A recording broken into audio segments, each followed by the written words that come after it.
الحمد لله رب العالمين والصلاة والسلام على أشرف الأنبياء والمرسلين نبينا محمد وعلى آله وأصحابه أجمعين أما بعد۔ آج کی نماز فجر میں سورہ نوح کی مکمل تلاوت ہوئی ہے۔ تلاوت قرآن کے دوران اور خصوصاً حالت نماز میں تدبر کرنے سے الحمدللہ کئی چیزیں ہمیں معلوم ہوتی ہیں۔ جو چیزیں پڑھی ہوئی ہیں وہ یاد ہو جاتی ہیں، آیاتوں کا ربط سمجھ میں آتا ہے، اور حالت وضو میں اللہ کے سامنے تواضع سے، عاجزی سے، انکساری سے کھڑے ہونے سے، اور صبح کا وقت ان قرآن الفجر کانا مشہودہ ہے، ایسی چیز تفسیریں اور جو چیزیں سمجھ میں آتی ہیں جو الحمدللہ ہمیں کتب تفاسیر ملتی ہیں۔ آج کے اس درس میں نوح علیہ السلام سے متعلق جو صورت ہے سورہ نوح 29ویں پارے میں، اس بارے میں جو اہم باتیں ہیں انشاءاللہ ہم آپ کے سامنے بیان کریں گے۔ اللہ نبیوں پر ایمان لانا یہ ارکان ایمان میں سے ہے، چنانچہ نوح علیہ السلام پر ہمیں ایمان لانا چاہیے۔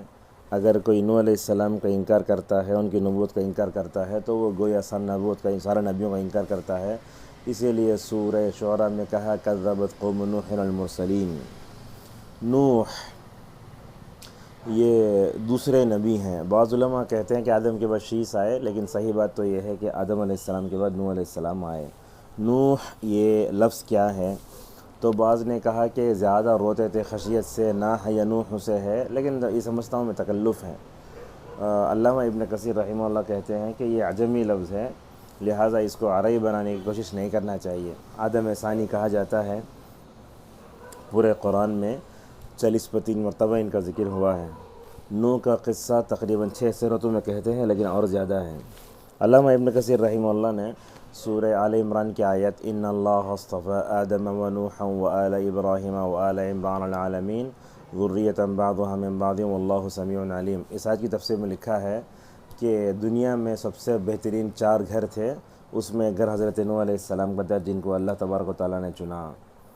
حضرت نوح علیہ السلام نبی تھے، رسول تھے، یہی بات معلوم ہوتی مفسرین کے قول کے مطابق۔ آدم علیہ السلام سب سے پہلے نبی ہیں، جسے کہا آدم نبی مکلم، اور حضرت نوح علیہ السلام جو ہے دنیا کے سب سے پہلے رسول تھے، جیسا کہ شفاعت کی حدیث میں آیا۔ حضرت انس بن مالک رضی اللہ عنہ کی مسلم میں روایت آتی ہے کہ رسول اللہ صلی اللہ علیہ وسلم نے فرمایا قیامت کے دن لوگ سفارش کے لیے، شفاعت پانے کے لیے یا تو جائیں گے آدم کے پاس، وہ معذرت پیش کریں گے تو نوح کے پاس جائیں گے، وہاں جا کر کہیں گے انت اول الرسل الی اہل الارض۔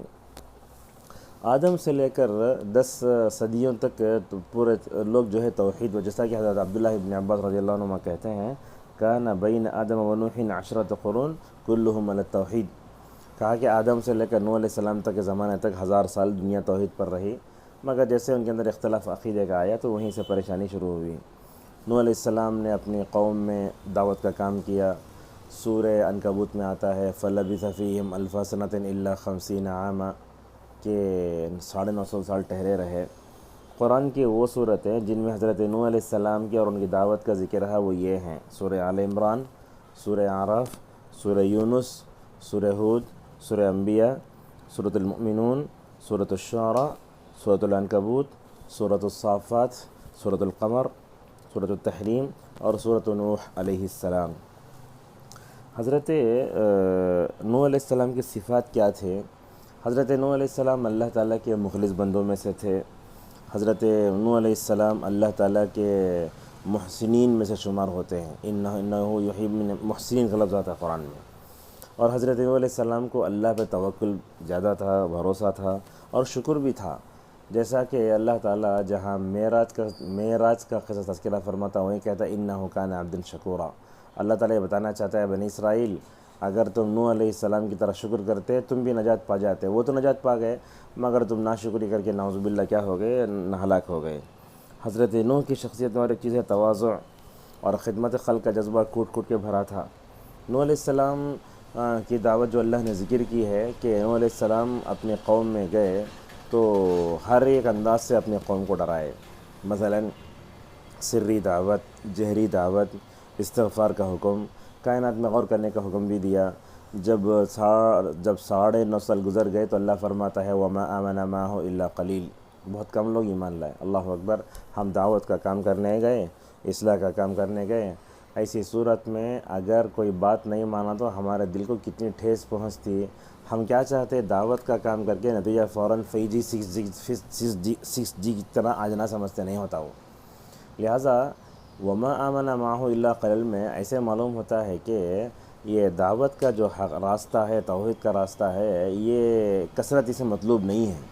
اسی لیے کہا لا تستوحش من قلت السالکین، اگر تم توحید کے راستے پر چلتے ہو، حق کے راستے پر چلتے ہو، اس راستے پر لوگ کم چل رہے ہیں بول کے دل چھوٹا نہیں کر لینا، اس لیے کہ یہ راستہ ہی ویسا ہے۔ جیسا شکر گزار بندے کا جیسا کہ کہا وقل من عبادی الشکور، اس طریقے سے توحید پر جمع رہنے والے لوگ بھی ہمیشہ کم ہی ہوتے ہیں۔ لہٰذا کتنے لوگ ایمان لائے؟ قرآن نے تو قلیل کا لفظ استعمال فرمایا، مگر مفسرین اس کے پیچھے پڑ گئے کہ وہ کتنے تھے۔ بہرحال اسے معلوم ہوتا ہے کہ دعوت کا کام کرنا چاہیے، مگر دعوت میں کامیابی اور مطلب کیا بولتے ہیں، ہدایت، توفیق و الہام اللہ تبارک و تعالیٰ کے پاس ہے۔ لہٰذا حضرت نوح علیہ السلام کی جو دعوت ہے ماشاءاللہ بڑی بہترین دعوت ہے۔ حضرت نوح علیہ السلام کی دعوت سے ہمیں کئی چیزیں معلوم ہوتی ہیں۔ پہلی چیز یہ معلوم ہوتی ہے کہ ہمیں سب سے پہلے عقیدہ توحید کی دعوت دینا چاہیے۔ ہم دیکھتے ہیں آج مختلف تحریکیں، تنظیمیں، جماعتیں کام کر رہی ہیں، مگر مسلک اہل حدیث میں دعوت توحید جو سب پر مقدم ہے وہ تمام جماعتوں میں آنا چاہیے۔ اگر ایسا ہو جائے تو میں سمجھتا ہوں الحمدللہ سب میں ایک طرح کا اتفاق آئے گا اور اتحاد و اتفاق سے ہم کام کر سکتے ہیں۔ جیسا کہ اللہ نے کئی کہا وَلَقَدْ بَعَثْنَا فِي كُلِّ أُمَّةٍ رَسُولًا أَنِ اعْبُدُوا اللَّهَ وَاجْتَنِبُوا الطَّاغُوتَ۔ اسی طریقے سے ہمیں دعوت کا کام کرتے ہوئے حضرت نوح علیہ السلام کی دعوت میں ایک سبق یہ بھی ملتا ہے کہ حالات کے اعتبار سے ہمیں اپنا اسلوب بدلنا چاہیے، کبھی سری، کبھی جہری، کبھی کائنات کا مطلب کائنات کی نشانیوں سے اصلاح کر کے بتانا، اور اسی طریقے سے استغفار کا حکم دینا، ان تمام چیزوں کی طرف ہمیں توجہ دینا چاہیے۔ اور نوح علیہ السلام کی دعوت سے ایک چیز یہ معلوم ہوتی ہے کہ صبر و شکر بہت ضروری ہے۔ 950 سال تک صبر کیا تو شکر بھی کیا، اسی لیے حضرت عبداللہ مسعود رضی اللہ عنہ کہتے ہیں الصبر نصف الایمان والشکر نصف الایمان، کہ صبر آدھا ایمان ہے، شکر آدھا ایمان ہے۔ مومن کی آدھی زندگی صبر میں گزرتی ہے تو مومن کی آدھی زندگی شکر سے گزرتی ہے۔ لہٰذا دعات کو چاہیے کہ وہ جلد بازی سے کام نہ لیں۔ اسی لیے مکی دور میں اللہ کی نبی کو حضرت نوح علیہ السلام کی دعوت کا تذکرہ کر کے آپ کو تسلی دی جا رہی ہے کہ آپ صبر کریں، تسلی کریں۔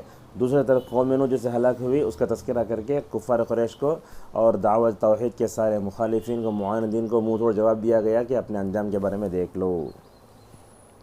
اسی طریقے سے حضرت نوح علیہ السلام کی جو دعوت ہے اس میں ایک چیز یہ ہے کہ کائنات میں غور کرنے کی دعوت دینا۔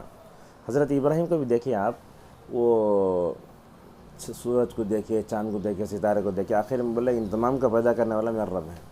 تو اس طریقے سے وہاں بھی دیکھتے ہیں الم تروا کیف خلق اللہ سبع سماوات طباقا، کیسے پیدا کرتے ہیں وہ آسمانوں کو، وجعل القمر فیہن نورا وجعل الشمس سراجا واللہ انبتکم من الارض نباتا ثم یعیدکم فیہا ویخرجکم اخراجا۔ آخرت دیکھو، اس کے بعد پڑھا ویخرجکم اخراجا واللہ جعل لکم الارض بساطا، فرش بنایا، لتسلکوا منہا سبلا فجاجا، تاکہ تم جو ہے چل سکو۔ تو آج بھی ہم دیکھتے ہیں دعوت کا کام کرنے والے دعات نکلتے ہیں مگر اس کی طرف توجہ نہیں دیتے۔ کیا کائنات میں جو نشانیاں ہیں ان نشانیوں کو استدلال کر کے بتانا کہ یہ ایسے ہی وجود میں نہیں آیا بلکہ ان کے پیچھے ایک ذات ہے جو ان کو پیدا کر رہی ہے۔ لہٰذا اللہ نے یہی اسلوب اپنایا، یا ایھا الناس اعبدوا ربکم الذی خلقکم والذین من قبلکم لعلکم تتقون الذی جعل لکم الارض فراشا والسماء بناء وانزل من السماء ماء فاخرج به من الثمرات رزقا لکم۔ تو یہ 4 چیزیں ذکر کر کے کہا فلا تجعلوا للہ اندادا وانتم تعلمون۔ علامہ ابن کثیر رحمہ اللہ کہتے ہیں قرآن میں سب سے پہلے امر جو آیا اعبدو ہے، قرآن میں سب سے پہلے جو نہیں آئی وہ کیا ہے؟ فلا تجعلوا للہ اندادا ہے۔ اللہ نے حکم دیا اور شرک سے روکا اور کہا یہ 4 کام جب اللہ کرتا ہے تو عبادت کے لائق بھی وہی ہے۔ اسی طریقے سے ہمیں دیکھتے ہیں کہ نوح علیہ السلام کی فیملی، بیوی کیا تھی؟ کافرہ تھی، اللہ نے کہا ضرب اللہ مثلا للذین کفروا امرأۃ نوح وامرأۃ لوط كانتا تحت عبدین من عبادنا صالحین فخانتاہما فلم یغنی عنہما من اللہ. اللہ فرماتا ہے یہ ہمارے نیک بندے کے ماتحت میں رہ کر بھی ایمان کی دولت سے مالا مال نہیں ہوئی، اس لیے کہا فلم یغنیہ. تو بولتے ہیں کہ کسی کی نسبت آخرت میں کام نہیں دیتی. فلم یغنی عنہما من اللہ شیئا وقیل ادخلا النار مع الداخلین. اور حضرت نوح علیہ السلام کے بیٹے کا کیا ہوا؟ کئی اولاد تھی شاید ان کی، تو ایک بیٹا تو ڈوب کے مرا. اس بارے میں نجات کی دعا کرے تو اللہ بولا اے نوح ایسے نادانی مت کرو. فوراً حضرت نوح علیہ السلام جو ہے سنبھل گئے. اس سے معلوم ہوتا ہے کہ علامہ ابن تیمیہ رحمہ اللہ کہتے ہیں کہ انبیاء سے گناہ صغیرہ ہوتا، کبیرہ نہیں ہوتا. ان الانبیاء معصومون عن الکبائر دون الصغائر. صغیرہ کیوں ہوتا ہے بتانے کے لیے بشر ہیں، اور فوراً وہ اللہ کی طرف توبہ کرتے ہیں نا، اس لیے اللہ تبارک و تعالیٰ ان کو تذکرہ فرماتا ہے. نوح علیہ السلام کی دعوت کے تعلق سے صحیح ترغیب و ترہیب میں ایک حدیث آتی ہے، علامہ البانی رحمۃ اللہ نے اس کو ذکر کیا ہے. نوح علیہ السلام کے بہت وقت قریب آیا تو اپنے بیٹوں کو بلا کر کہا لا الہ الا اللہ سبحان اللہ پڑھتے رہو اور میں تم کو شرک سے تکبر سے روکتا ہوں. بولتے ہیں یہ لا الہ الا اللہ سبحان اللہ یہ عقیدۃ توحید کی دعوت تھی، جیسا کہ حضرت ابراہیم اور یعقوب نے بھی کہا ما تعبدون من بعدی، اور ان سے کہا کفر و شرک سے روکو. اسے کیا سمجھ میں آتا ہے؟ شرک اور تکبر سے. اس لیے کہ جہاں تک شرک آتا ہے وہی تکبر آتا ہے، جبکہ توحید سے تواضع عاجز انکساری آتی ہے. سورت کے آخری میں اللہ تبارک و تعالیٰ نے حضرت نوح علیہ السلام کے قوم میں جو عقیدے کا بگاڑ پیدا ہوا، کفر و شرک کی جو بنیاد پڑی، اس کے دو وجوہات بتاتا ہے اللہ تعالیٰ قرآن و حدیث میں. ایک تو یہ ہے کہ وہ نیک لوگوں میں غلو کرتے تھے، جیسا کہ یدم ولا سواع و یغوث و نصرا اور اضل پورے تذکرہ ہے. اسماء جو قوم صالحین کہا ابن عباس نے. نیک لوگ تھے، شیطان آیا ان کے فوٹو لگائے مجسمے بنائے، بعد میں پوجا شروع ہوگی، نعوذ باللہ من ذالک. تو نیک لوگوں میں غلو، اور دوسرا تصویر. نیک لوگوں میں غلو اور تصویر کی وجہ سے قوم نوح علیہ السلام کی قوم میں شرک پیدا ہوا. آج بھی ہم دیکھتے ہیں دنیا میں یہ کیمرہ آیا، یہ سب چیزیں آئیں، لوگ اپنے معبودان باطل اللہ کی تصویریں لگاتے ہیں. غیر مسلم مسلمانوں کو بھی دیکھتے ہیں کہ وہ اپنے بابا کی نہ تو قبروں کی، مزاروں کی، خانقاہوں کی تصویریں لگاتے ہیں. اجمیر شریف، عبدالقادر جیلانی تصویر، اور پیر مردی کا سلسلہ بھی امت میں شروع ہوا. شخصیت پرستی یہ بھی بڑی خطرناک ہے. جو آدمی جس کا مرید ہوتا ہے اس کی پیر کی فوٹو لگا لیتا ہے. قصاب کی دعاؤں میں ہم دیکھتے ہیں فوٹو لگائے، کس کی بھی فوٹو ہے؟ بولتے ہیں ہماری پیر کی فوٹو ہے. ارے پیران پیر کون ہے؟ پیر کیا ہے؟ منگل کیا ہے؟ سب سے اسے کیا ہے؟ شخصیت پرستی نہیں نا. انبیاء علیہ السلام کو دیکھیں گے آپ، انبیاء جب آئے تو ان نبیوں نے اپنی قوم کو اپنی طرف نہیں بلایا، بلکہ کہا کونوا عبادا لی من دون اللہ. ایسا نہیں کہا کہ میری عبادت کرو. لہذا اس ویڈیو سے ہم علماء کو پیغام دیتے ہیں کہ امت کو حق سے جوڑیں. علامہ البانی کا سب سے بڑا کارنامہ یہ تھا کہ انہوں نے الحمدللہ اپنے شاگردوں کو اپنی ذات سے نہیں کس سے جوڑا؟ سے جوڑا، حق سے جوڑا. لہذا شخصیت پرستی سے بھی نعوذ باللہ کیا آتی ہے؟ وثنیت آتی ہے اور بت پرستی کی بنیاد پڑتی ہے. اور اسی طریقے سے اللہ تبارک و تعالیٰ نے حضرت نوح علیہ السلام کے جو دعوت کا تذکرہ فرمایا، تو جب دجت پوری ہو گئی تو بددعا کرنے لگے، اللہ ان کو چھوڑا، انہوں لوگ فاسق و فاجر کافر ہیں تو ان کی اولاد بھی ویسے ہی پیدا ہوگی. اور ربنا اغفر لی رب اغفر لی ولوالدی، اے اللہ تو مجھے اور میرے والدین کو بخش دے. تو مفسرین کہتے ہیں کہ ہو سکتا ہے کہ بیوی بیٹا کافر تھے مگر باپ مسلمان تھے، اسی لیے اپنے لیے اور اپنے ماشاءاللہ والدین کے لیے دعا فرمائی. تو معلوم ہوتا ہے کہ ہمیں اپنے لیے اور والدین سے دعا کرنا، اور ساتھ میں مومن کے لیے کیا ظرف لے کر جیے. انبیاء علیہ السلام کے بارے میں آتا ہے کہ انبیاء اپنی قوم کے لیے باپ ہوتے ہیں، جیسا کہ اللہ کے نبی نے فرمایا انا بمنزلۃ الوالد، میں تمہارے لیے ایک روحانی باپ کی طرح ہوں. تو حضرت نوح علیہ السلام بھی وَلِمَنْ دَخَلَ بَيْتِيَ مُؤْمِنًا وَالْمُؤْمِنَاتِ، اے اللہ میرے گھر میں جو بھی مومن مرد اور داخل ہوئے ان سب کے جو ہے مغفرت فرما. لہذا رسول اللہ صلی اللہ علیہ وسلم یہ فرماتے ہیں جو آدمی من استغفر للمؤمنین والمؤمنات والمسلم والمسلمات، جو مومن مردوں عورتوں کے لیے ماشاءاللہ استغفار کرتا ہے، اللہ تعالیٰ ہر استغفار کے بدلے ماشاءاللہ اسے ایک نیکی دیتا ہے. تو ظرف بڑا رکھ کر جینا چاہیے. آدمی کے اندر ہدایت کی تڑپ ہونا، دوسروں کو نار جہنم سے بچانے کے مکمل طور پر کوشش ہونا چاہیے. یہ سورہ نوح میں آئے ہوئے کچھ مضامین تھے. آخری بات ہے، دعوت کا کام کرنے والوں کے لیے ضروری ہے کہ وہ نبیوں کو نمونہ بنائیں. اللہ تعالیٰ نے سورہ انعام میں 18 نبیوں کا تذکرہ فرما، تو وہاں کہا اولئک الذین ھدی اللہ فبہداہ مقتدی، اللہ کے نبی یہ آپ سے پہلے انبیاء ہیں، دعوت کا کام کر چکے، ان کی نقش قدم پر چلیے. لہٰذا ہمارے لیے انبیاء نمونہ ہیں، خصوصاً پورے انبیاء اور خصوصاً ابراہیم علیہ السلام اور جناب محمد رسول اللہ صلی اللہ علیہ وسلم۔ انبیاء کا طریق دعوت محمد بن نبی ہادی مدخلی حفظہ اللہ کی کتاب ہے، وہ ہر ایک کو پڑھنا چاہیے۔ آج جماعتوں میں، تحریک و تنظیموں میں دعوت کا کام جاری ہے، مگر انبیاء کا اسلوب دعوت غائب ہے۔ لہذا جیسے ہم سب کو ابراہیم کا اور جو ہے نبی کا اسوہ ہونا چاہیے، ویسے بدلتے حالات میں تمام نبیوں کی دعوتوں کو اگر ہم پڑھیں گے تو ماشاءاللہ ہمیں بدلتے حالات میں دعوت کا اسلوب کیسے بدلنا وہ معلوم ہوتا ہے ہمیں۔ لہذا اس کتاب کا مطالعہ کریں۔ اللہ تعالی ہم سب کو اپنے دعوت فریضہ انجام دیں، توفیق عطا فرمائے۔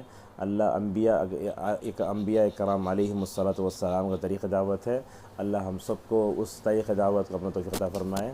وآخر دعوانا الحمد للہ رب العالمین۔